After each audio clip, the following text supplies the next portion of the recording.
This month, Marvel is bringing us Spider-Geddon, the latest comic crossover featuring Marvel's plethora of spider-themed superheroes. This is usually the point where I'd say, but you know, Marvel didn't invent the spider-themed character and go back to the Golden Age. But you know... The Black Spider, alias the Spider, the Web, DC's the Tarantula, Marvel's the Black Widow, Popular's pulp hero the Spider, Street and Smith's pulp hero the Spider. They're all more spider-named than spider-themed, barely having a spider motif at all. Now, Tarantula admittedly got a bit more thematic in a retcon in the 80s, and Chesler's SpiderWoman at least uses a net, which is sort of like a web, and dresses in this thing. And then there's the Spider Queen. Using her deceased husband's formula for web fluid, she crafted bracelets with which she could spin a web any size and catch some thieves just like flies. An intensely interesting character who sadly only made 3 appearances, although since falling into the public domain, Marvel did co-opt her at least once for use in an Invaders miniseries. An interesting question. Just who is the Spider Queen? Psst, we'll find out next week. But the time of the Spider Hero did legitimately begin when Stan Lee and Steve Ditko brought to life the character that would almost immediately become Marvel's flagship superhero. Now, although Jack Kirby was originally tapped to design Spider-Man, it was Steve Ditko's lithe and agile style that made him stand out. Peter Parker was bitten by a radioactive spider and given superhuman strength, the ability to cling to walls, and a mysterious spider sense that warns him of danger when it's plot convenient. Crafting web shooters allowing him to create sturdy and sticky bonds with which to capture crooks and swing across the skyline, Spider-Man survived being introduced in a book that had already been tapped for cancellation and had a large part in shaping Marvel's rise to comic industry dominance. Like costume heroes, confidentially we in the comic bag business refer to them as long underwear characters. And as you know, they're a dime a dozen. But we think you might find our Spider-Man just a bit different. And despite what Marvel's landscape looks like today, for a very long time, one Spider-Man was enough. Sure, he'd eventually get a second title, and a third if you count Spidey Super Stories intended for beginning readers, and he had a headline role in nearly every issue of Marvel Team-Up, but as far as Spiders on the Wall, it was Pete and Pete alone. That is, until Filmation Studios announced a new cartoon featuring a spidery female superhero. Marvel immediately jumped up and created SpiderWoman to land the trademark, and thus Jessica Drew, private detective and long-haired heroine of the West Coast, was born. Jessica got her own animated series almost right out of the gate, though Marvel needn't have worried, as neither Spider-Woman's cartoon nor Filmation's Web Woman had a very long shelf life. Jessica's comic career might have been fairly brief as well, her title never breaking out of the bi-monthly publishing schedule and ending with issue 50.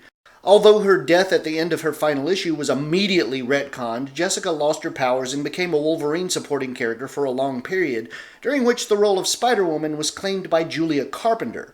Introduced in the legendary limited series Secret Wars, Julia had the standard super strength and wall crawling that both the previous Spider-Woman and Spider-Man had. She also had the ability to generate webs of sheer mental energy. In the interim, we'd see spidery supporting characters like Madam Web and spider-villains galore from the Tarantula to Venom. But don't think Marvel was done with SpiderHeroes just yet. Oh, not in the least. The doors were really thrown open with the introduction of Ben Reilly, clone of Peter created by villainous geneticist the Jackal, who for a while believed he was the original Peter and lived his life for a bit, but eventually became the Scarlet Spider. The early Spider family also included the short-lived Spider Kid, Ollie Osnick, who went on to become a villain, the Steel Spider because we can't have nice things, and of course the spectacular Spider-Ham, originally a spider named Peter Porker who was bitten by a radioactive pig, no I did not get that backwards, and became a pig with superpowers. Meanwhile, in 1992, Marvel's 2099 imprint gave us Miguel O'Hara, the Spider-Man of an alternate future of 2099.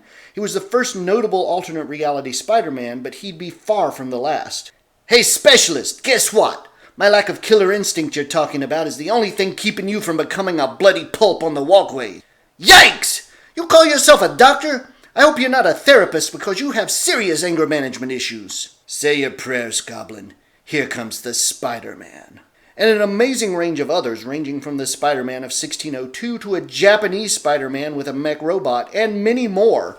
not the least of which was Miles Morales, originally of the so-called Ultimate Universe, where young Morales took over from a deceased Peter Parker when he, like his idol, was bitten by a radioactive spider. Oh, but Spider-Men aren't the be-all and end-all of Spider-Folk in the Marvel Universe. In the alternate reality of MC2, Peter's daughter Mayday Parker became Spider-Girl, the first character to successfully spin off from an issue of What If into her own long-running title. And she's hardly the last spunky young woman to gain spider powers.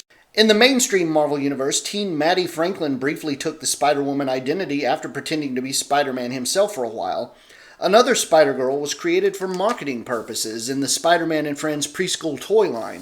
And even more characters have emerged in the last few years, including Spider-Gwen, an alternate reality Gwen Stacy who gained spider powers, Silk, aka Cindy Moon, who was bitten by the same spider that empowered Peter, Spider-Girl Anya Corazon, Spiderling Anna Mae Parker and her mother Spinneret, an alternate version of Mary Jane Watson, and many others.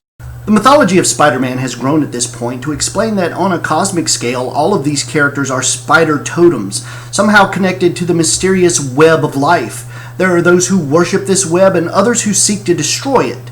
And it was this concept that enabled Spiderverse, a major crossover that brought together literally hundreds of Spider-Men and Spider-Women from all across the Marvel multiverse. Which swings us all the way back to Spider-Geddon, a new crossover just getting into full swing that promises to gather up the Spideys once more, and probably by the end of it add even more names to the ever-growing list. And to think, this all started with a kid learning a lesson about great responsibility.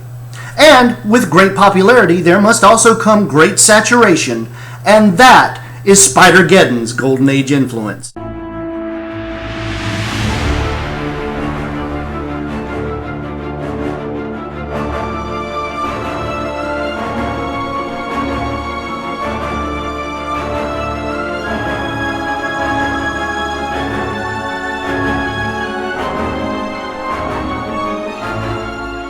Holy smokes, it's a whole team of Spider-Men!